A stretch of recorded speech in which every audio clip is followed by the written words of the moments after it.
Hello and welcome to another episode of the Business Growth Accelerator. Brandon here, your Chief Business Strategist, coming to you live on a whole bunch of platforms here and on Riverside with my guest today, Mr. Loren West, who is a master of email marketing. Loren, welcome to the show. Thank you for having me, Mr. Brandon Garcia. How you doing? I'm doing well, man. How's life been treating you so far? Man, life This has year? been like, look, we all thought 2024 was crazy and 2025 said, hold my beer. So that's where we are. Yeah, But no, man, we're here. We are here. We are making it happen. We're rolling with the punches, climbing those molehills, and just trying to have some fun with it. So it's been a minute since we actually talked. I think we met when Funnel Hacking Live, Kissimmee, Orlando area, a couple years ago. I believe that it was man, that was a blast down in Florida. So I'm pretty sure that's where it was, man. Yeah. Kissimmee, Orlando. I kind of merge it all together. It's all Orlando to me. It's all Disney World. It is. I spent 10 years down there living right off I-4, and Disney definitely owned the I-4 corridor. So what have you been doing since then? When you popped up on my feed, I was like, I haven't seen you in forever. Yeah, you told me happy birthday, and then I was like, thank you. And then here we are. Yeah. But no, man, I was at that time, I was heavily writing copy for a lot of different people. And since then, I kept writing copy. And then I ended up getting into some coaching. So I coached for a while and was doing a lot of coaching, did some sales stuff, mostly coaching. That was fun. So I coached a lot of business owners, a lot of marketers, some other copywriters. And that was fun for a while. I did it. I had fun. I actually met a few of my mentors through that. Crazy stories all the way. So that was really fun. I actually ended up speaking on stage twice, actually. So while I was coaching with an agency, and then I actually got really cool with one of the people I was coaching, and they did a real estate event, which I'm not in real estate, but they brought me to Branson, Missouri, and actually spoke on stage at a real estate event. I actually did an Airbnb framework because they were doing short-term rentals. So that was pretty fun, but I've been doing that. And now my focus is moving into email, heavily into email, because why not? Email is the business. Email is the most important thing for those who don't know. It 100% is. I mean, the money's in the list, and if you don't have a list, you don't have any money.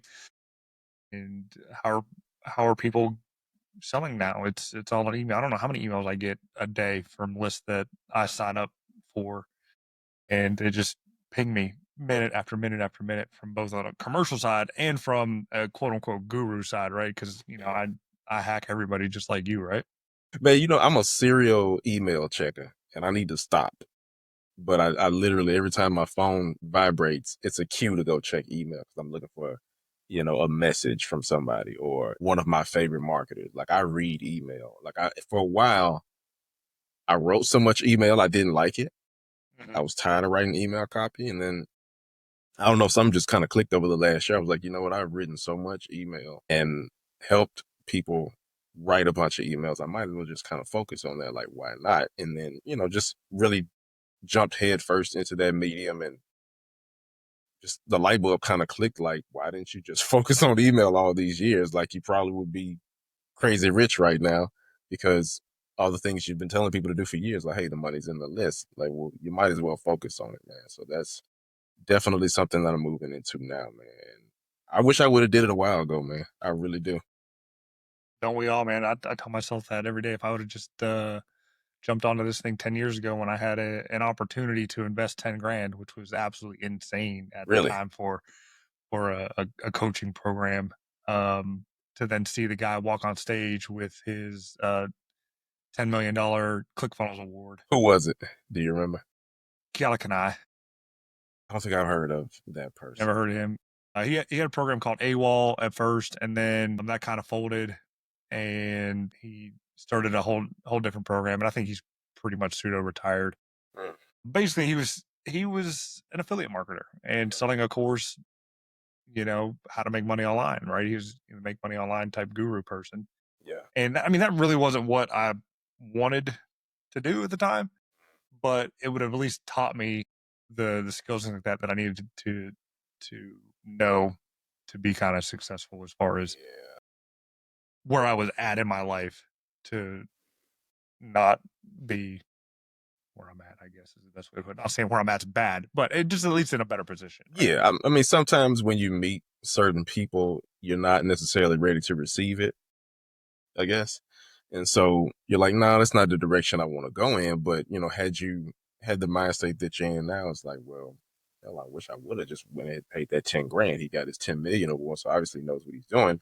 And then I could just apply whatever he's going to teach me into what I'm doing. I'm not doing affiliate marketing, but maybe I could have learned about ads. Maybe I could have learned about systems. Maybe I could have learned about whatever. Because for years, I was 100% focused on copy. Like, well, even before I started with copy, I thought I wanted to do SEO. Quickly found out I didn't want to do that because that was just ridiculous to me. Like, it changed too quick, and I'm gonna All age the time. myself. Yeah, I'm gonna age myself here, but I was thinking about SEO right when Google had the whole panda penguin situation. So if you're old enough to remember that, that's when I was thinking about SEO. And that situation was like, nope, don't want to do SEO. Well, let me pick up these books on digital marketing, and that's super general. But I learned a lot. Which I'm glad I did. It gave me a well-rounded marketing education. And then I jumped into copy, and it was like, okay, straight copy. I'm getting all my results with copy. That's what I'm going to do. But I stayed there, and I didn't necessarily evolve until a little later in the career. But yeah, sometimes you just have to be ready to receive certain things. You know what I mean? For sure. So what were you doing before copying? Man, so like I said, I was teaching myself digital marketing, which is a very general term, and I was not an expert by far, but I learned enough to get hired by a few local companies. So you'll love this because you work with local contractors, right? Yeah, so I learned enough to work with different companies in the city. Problem is, I didn't know enough to keep the job, right? So I knew enough to get it, didn't know enough to keep it. And what I come to realize years later is like, even though I knew enough to get it, it wasn't enough to convince the owner or the manager, whoever I was working with, why what I was trying to do or why what I wanted to do was important for them. So I wasn't necessarily translating the value or the results at the time. And then I was banging my head up against the wall with different owners because, of course, they have egos. I know you see it all the time. They have ego.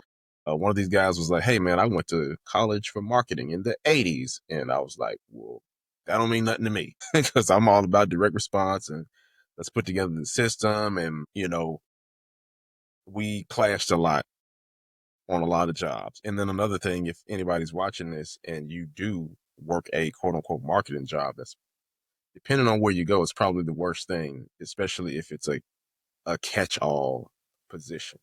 You know what I mean? Because Mhm. catch-all positions, they want to pay you peanuts. They want you to do everything. And if you don't do everything absolutely perfect, they're trying to kick you out the door. And I don't think that's right. I also believe that that comes from them having a lack of understanding of marketing. Because most of these people I meet, they really don't know what they're doing.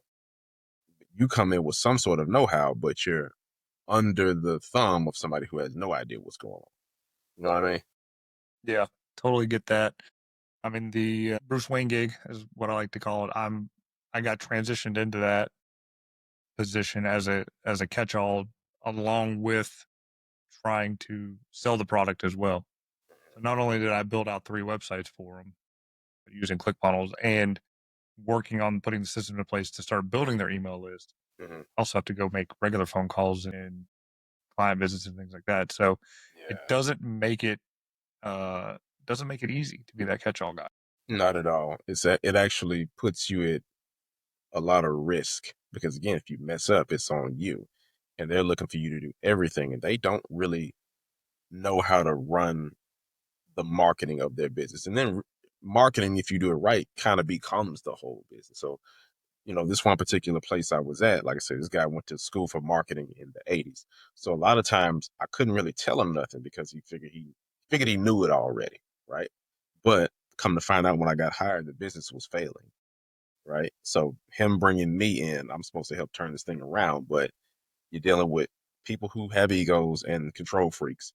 They don't want to relinquish control. And so anybody who's watching, if you got clients that you work with, They have to be able to see you as enough of an authority to kind of let you take the reins. And it's really difficult when they don't want to. Now, again, like I said, I didn't necessarily become this super crazy expert, but I knew enough. I actually knew enough. I just told somebody this today. This particular gig I worked kind of planted the seeds of copy. It was a local company.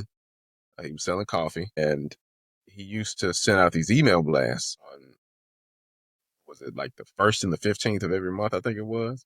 And so that's when all the sales would come, 1st and the 15th. So I'm, reading all this stuff about marketing, and I'm looking at all my emails. And again, I'm not a copywriter yet, but I said, I wonder if I write a sequence like I read every day in my email. Like, I wonder what'll happen. So I convinced him to let me do it.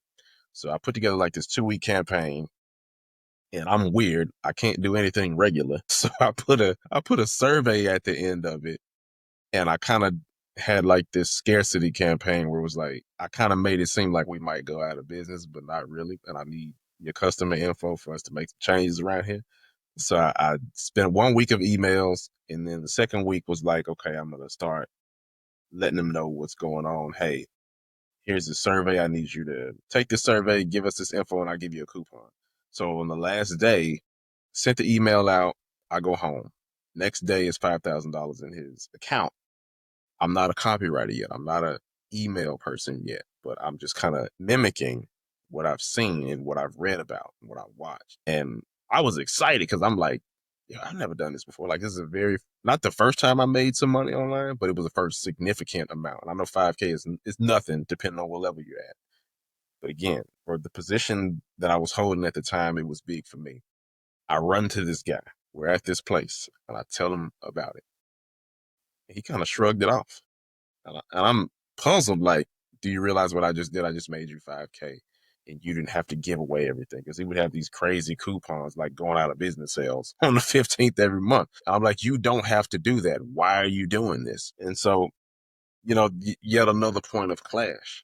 I'm not saying he's a bad dude or nothing like that. I wish him the best, but it was just the lack of understanding, the ego piece of it, from running a business. And then, hell, I'm doing all this stuff. I'm not just sending emails. I'm calling people. I'm setting up fundraisers, stuff I probably wasn't supposed to be doing.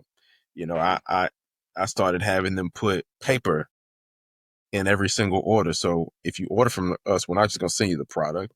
Why are you just doing that? No. And again, I'm not a copywriter yet, but I typed up a piece of paper, and it was a thank you note with an extra coupon on it. Like, hey, thanks so much for buying this product. We really appreciate it. Blah, blah, blah, blah, blah.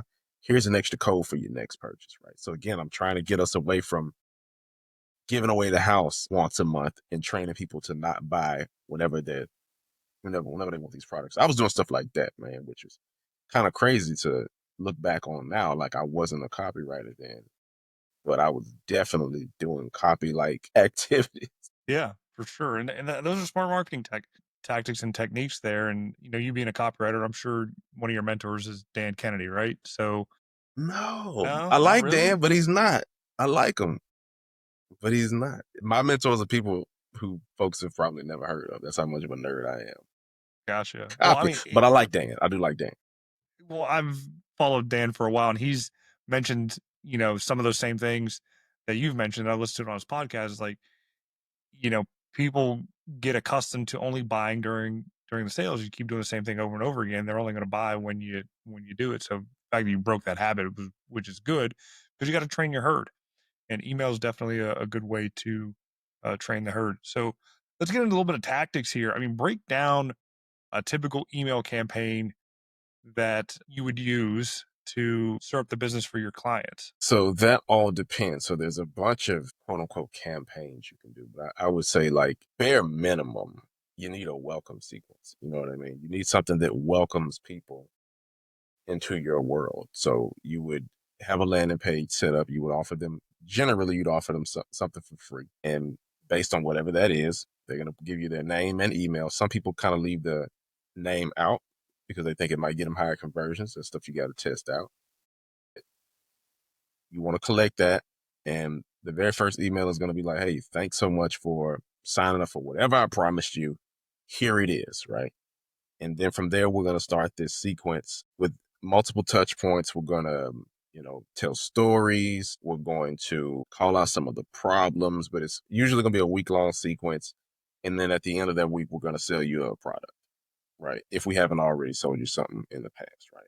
So at bare minimum, just have your welcome sequence. And then every day after that, or at least every few days or every other day, you just, hey man, send them some good content. It's really simple. It doesn't have to be complicated. Like I like to make things. Keep it simple. It totally makes sense. And I mean, that, guys, is the literal foundation of email marketing. That's it. It doesn't have to be complicated. You don't need 50, you know, 50 email long sequences, if thens, and all that other kind of stuff to drive a customer to a sale. Just got to show up and show up consistently. How do you feel about email newsletters, though, You know when it what? comes to email marketing? I'm going to do that this year. And Okay. I don't want to be the guy who says what he's going to do and doesn't do it, but I'm absolutely going to do that this year. I want to implement newsletters because newsletters have been around forever. And I think they have had a resurgence as of recent. And people are starting to look at these newsletters as media properties. And that's kind of what they are. These are big lists of people, these are specific lists of people. People are traffic. I don't know if that sounds weird.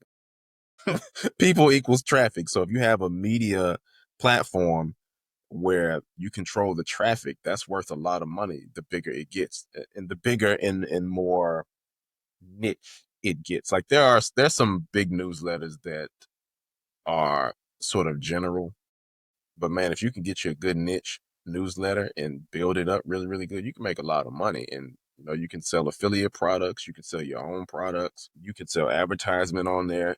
And I think the main piece that made me just decide that, I'm going to go ahead and start me at least one newsletter this year is just being able to own and control a platform. Like any email list that you have, that's your traffic, as you get more subscribers. But if you think in terms of newsletter and media platform, I think that changes everything. It changes how you operate. It changes how you look at it. It's like building your own NBC or your own Fox News, like whatever you're into. Like you're building the platform, you own and control it, and you don't really have to compete with any other noise. Now, some people might say, well, hey, man, like people get so much spam a day. Well, yeah, but you open the email that you want to read, and you can only read one email at a time. You know what I mean? So I'm Yeah. definitely getting into newsletters. Yeah, I've been kind of stumping on that for a while, kind of off and on. Especially recently with the looming TikTok ban. I mean, we're right there again. I think it was supposed to be banned today, but Trump Really? may have. They're still going through with it? I don't know. I don't know what's going on with it. I haven't followed it, but Trump may be extending it out. Hmm. But again, so many people are like platform agnostic in the sense that, or maybe that's the wrong word. Platform dedicated, dependent. Yeah, so that's the word I'm looking for. Platform dependent, right? And like TikTok's it. Like that's all they did was TikTok. Yeah, They tried YouTube, they tried Reels, and the content didn't stick. TikTok was their audience, and because they didn't use it right, and put um, a foundation behind it to capture an email deal, when it goes, and it takes all of your customers with you, right? it sure So does. I talked about this the other day, man. It's and again, most people are not marketers; they're not business owners. And so, if you got lucky and got a bunch of followers, because TikTok, the way their algorithm works, like you get a lot of growth really, really fast. And I'm still not on there. I keep telling myself to get on there, but with this whole ban stuff, I don't even know if I'm going to even do it. yeah, But like, you got to capture that audience. It makes no sense for people to have thousands, hundreds of thousands, or even millions of followers on there. And you don't capture that because you can be banned at any second. And it doesn't even have to be your fault. Somebody can just make a false report or just, you know, have some coordinated attack to take you down just because they don't like you. Maybe they don't like your hair color. Maybe they don't like your message. Or maybe they're bored, right? And so they just do what they can do to take you down. And it's like, man, if you based your whole business and your whole life around it, you screwed. Like there's nothing you can do. I really hope you had a side job because you're done. yeah, and even with autoresponders, I mean, sure, there could be a chance to be deplatformed from an autoresponder, but Absolutely. it is less likely to happen than being deplatformed from Way less likely. I mean, the most a that platform you like would have, YouTube or something. yeah, I mean, the most you would have to worry about is if people just don't like your content and you start going to spam or promotions. And then if you actually spammed people and they just kick you off the platform because they don't want you to ruin their IP reputation and you get blacklisted, like, well, yeah, you get kicked off of that, but you pretty much can say what you want in an email like that. That's how you get around compliance and how you get around regulation on a Facebook or a YouTube or something like that. Because for a long time, there's different markets or different industries you can't even talk about on a Facebook. You know what I mean? And so I've helped sell some of those offers, and you can't do it. You can't advertise for it. They will shut you down. Even though we've seen some people slip through the cracks and get their ads approved. So maybe they know somebody at Facebook, who knows? But Mhm.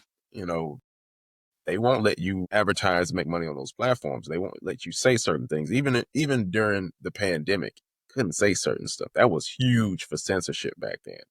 But Mhm. if you could have a more, not necessarily more generalized message up front, but just a safer message up front, and you're speaking, let's say, in dog whistle language, quote unquote, Mhm. to where you're attracting the person that you want to attract, but you're not really coming out and say it. Well, once you get them on an email list, you can go ahead and just open up the door and say, "Here's what I really want to talk to you about," or "Here's this related thing that I can't tell you about on Facebook." So it's almost completely uncensored. Almost say what you want to say, man. This is your platform. You're owning this media outlet. So think about email in terms of platform, your own platform. You know what I mean? You stand a very low chance of getting banned on there, unless you're just truly spamming people for real. Like, yeah, that's a And the people have already raised their hand and wanted to be on your list anyway. So period. that's even better excuse to send them an email. Now I will Send be them an open and email. say I have not sent an email out in the past couple weeks. I need you to send an email, Brandon. I need you to I go know ahead and do it. I'm going to.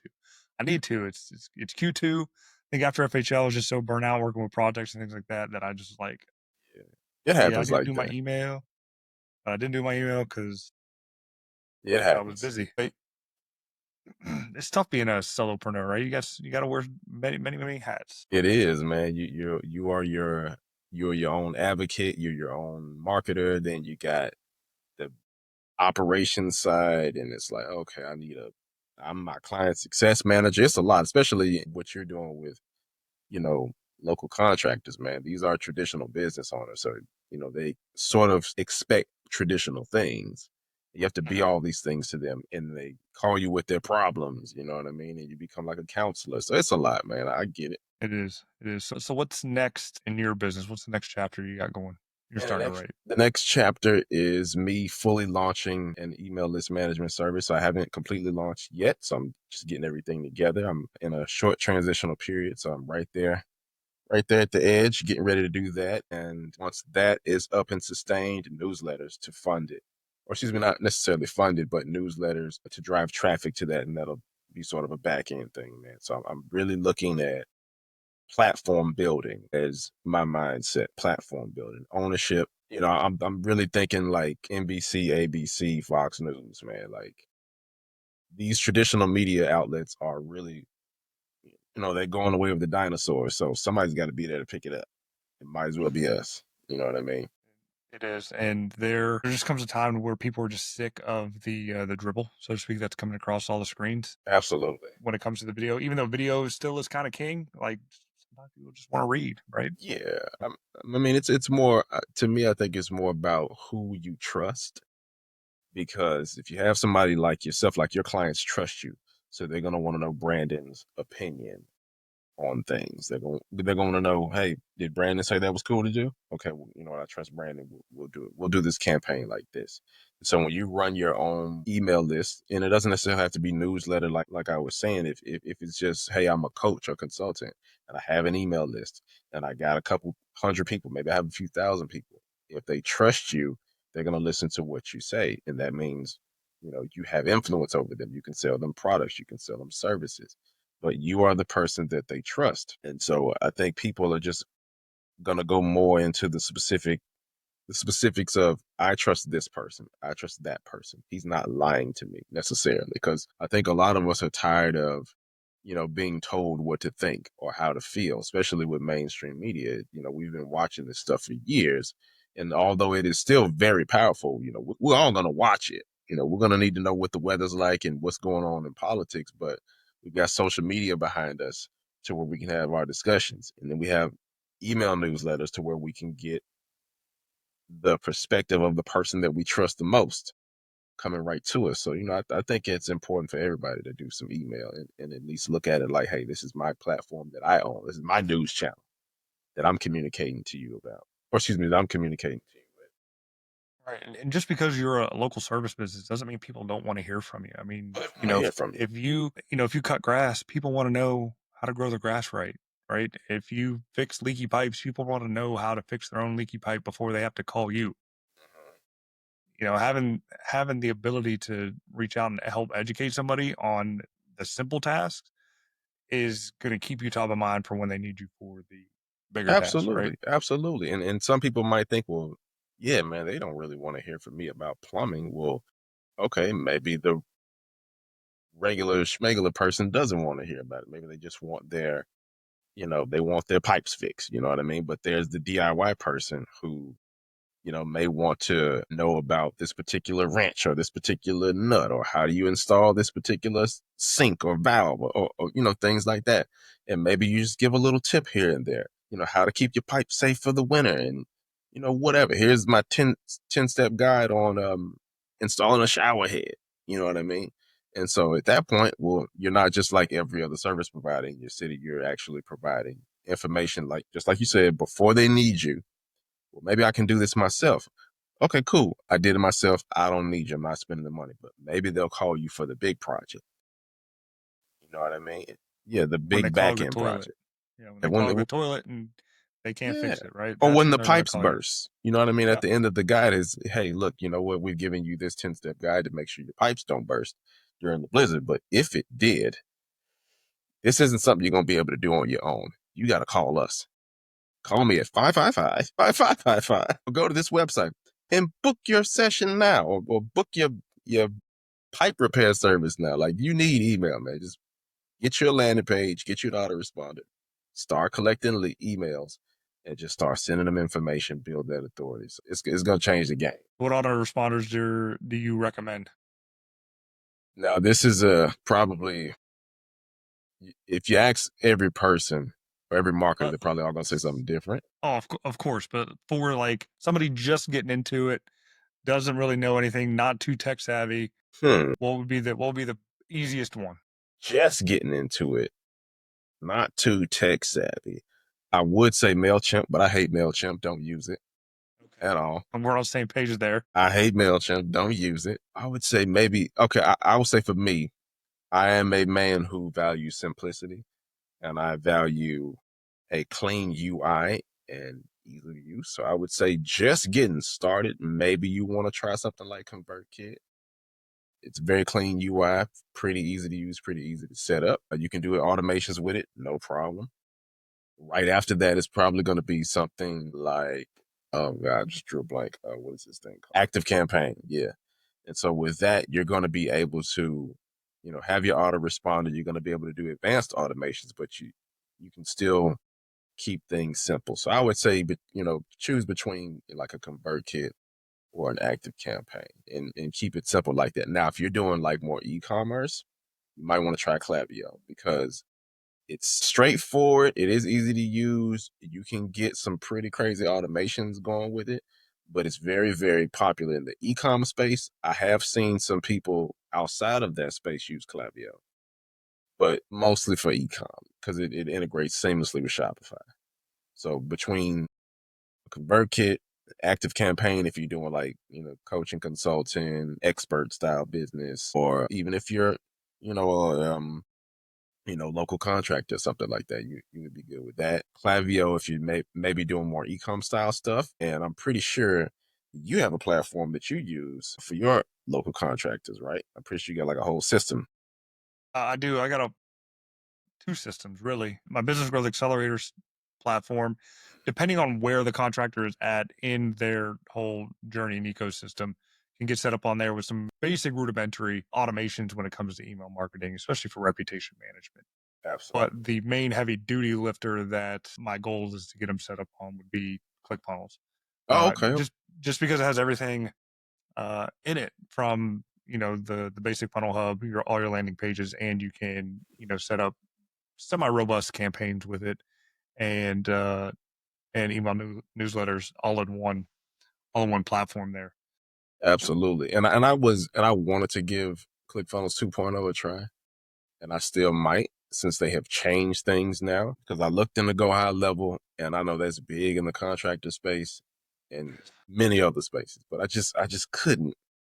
Something about it, man, it was too clunky for me. And I didn't have time to tinker. I'm sort of like back in the day as a kid, and I hope my computer doesn't die while we're doing this. Matter of fact, I'll probably just cut my camera off and run and grab it and still talk.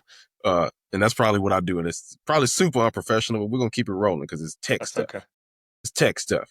But yeah, man. So I didn't like it because it was a little too clunky, and I'm more of a Apple type of guy now. Like back in the day, I was super Windows. Now I'm Mac. I want stuff to work. I need simplicity. And so to me, GHL is like a Windows and other systems are like a Mac. And I prefer Mac at this point. Yeah, I'll have to agree with you on that. I've built a little bit in high level. A buddy of mine has a high level account, and he asked me to kind of fix some things in it and get some tech hooked up, do a little bit of digital plumbing, so to speak. Man, I paid a guy to help me hook up, set up the email system on the back end of GHL. And to this day, I just don't get it. It's just way too it's just too much going on, too many moving parts. I just prefer things to be slightly more simple these days because I got enough to think about. You know what I mean? For sure, for sure. I mean, I can't knock. Every platform is good for somebody, right? Yeah, So absolutely. there are pluses and minuses for both of them. The tech is always going to be evolving. They're going to make it better, make it easier. I mean, one thing I can say, at Absolutely. least from an insider point of view, because I did get a chance to talk to some of the higher ups of ClickFunnels when I was at Funnel Hacking Live, and some private T14 classified meetings. I mean, the high level builder itself is ClickFunnels 1.0. Yeah, I've heard because I think they sued them, right? They Yeah, that was lawsuit. I don't know whatever happened to it, but I mean, they literally copied it down to the last bug in the system, and put it in there. So I thought it was like a jealous thing. That's what a lot of people who like GHL were kind of saying, like, oh, like ClickFunnels can't compete, and with the white label of Go High Level. And I'm like, I don't know, man. I think if you really stole the code and you just stole the code, man, like I'd probably sue you too. And there's a way to compete now. I think that's better than high level, and it doesn't have anything to do with white labeling. I mean, you can build entire business systems in 2.0 now. It's not really called Hmm. 2.0 anymore. It is ClickFunnels now. So you can build entire business systems from the Hmm. funnel hub to the landing pages to the email sequences to the product pages and email templates and all that kind of stuff, and then share it. Hmm. And it is a system in a box. They plug it in, and you can brand it to your own branding. So when they Hmm. log into their account, even though it's not quote unquote white labeled, it's still ClickFunnels. You can put your You could ads. just brand your front end. Yeah, you can brand your front end on their main page Hmm. when they're like looking at their stats, whether it be sales or leads or whatever, which is Well, you might sell me kind of on neat. ClickFunnels again. Maybe you got to give me you got to give me the expert tour because I ended up getting like a free trial last year, and I was like, okay, I'm gonna go ahead and take the plunge. I'm gonna do this, and this is before they changed the website, so it looked different. And when I got in the back end, I thought something was wrong, and I requested a refund. I was like, wait a minute, this don't look like what you got on the website. Like, what's going on? Did I get the wrong account? Like, what happened? So that kind of turned me off again. I was like, nope, give me the money back. I need it. And so I think now they're pretty solid because they've changed the branding on the front end of the website, and then they have updated the pricing, which was an issue for a long time. The pricing and like think it was like the amount of traffic that you got to a page. Was it the traffic? No, it was the number of people you can put on a list. So they changed that. It's pretty much unlimited everything now. Yeah, which it should have been. It should have been like that years ago. So yeah, I mean the only thing that they're going to end up doing and putting in is metered billing on the back end when it comes to The emails emails. and bandwidth and things like that. But they Yeah. haven't implemented it yet. Okay. So who knows if they're going to end up doing it. Yeah, man. I hope they do well, man. Because like I said, I'm probably never gonna use GHL. Like that's just me. I wanted to use ClickFunnels, so I might need to go check it out now and go see if it's worth diving into because I do. Like I said, I'm a Mac man at this point, right? I like simplicity. I want all-in-one platforms that I can use to just run my whole business. Or if I'm running an agency, I want to be able to manage clients. So that if they've made it easy to do that now, okay, cool. Let's go in there because strike one on Clunky Builder on the other one. Yeah. You know what I mean? No, So it's definitely cool. easier now. It's definitely easier. If you're watching me on Wednesday nights, about every other week, or about every 3 weeks, my buddy Mark and I, we go in and do a dive into what's new and what's happening with ClickFunnels. Okay, So I got to check it out then. Wednesday nights. Wednesday nights, 8 o'clock. Pitch practice this. Yeah, I got to check it out, man. I got to see what you guys are doing on the back end, man. Get me ready to get my award, but I don't know how I'm going to get the award because they don't do that. They're not doing FHL anymore, man. No, they're not, but they're probably going to be doing virtual. So when they do host something virtual and you have won an award, you'll probably be invited out to be on the virtual stage and actually have a sit down and kind of talk about your business. That's one of the things That's they a kind good of way to do it. proposed. That's a good way to do it because it's still like everybody gets to live stream it, but then hey, maybe they won't fly you out because airfare prices, right? But if you get out here, accept your award, we'll put you on stage and we'll talk to you. But I think that's a cool way to do it because now you're not just accepting an award, but it's like okay, you kind of get your 5 minutes of fame, you know, to speak with them and get a little interview, and then they can take that and use it for content. So I think that works out for everybody. It does. It does. Looking forward to getting mine. I'm getting it slowly but surely, but we'll see. Get it, We'll man. see what happens in the next couple years here. Yeah, well, no, man, we got to speed that up for you, man. We can't do it in a couple of years. We got to do it like before the end of this year is out, man. So anyway, I can help you get it. Let me know. We'll team up. We'll Wonder Twin Power activate. We'll Okay. get you that 2 Comma Club award because I've actually written copy for a lot of those people, about 2 CC awards and some $10 million award people too, man. So Nice. fun stuff.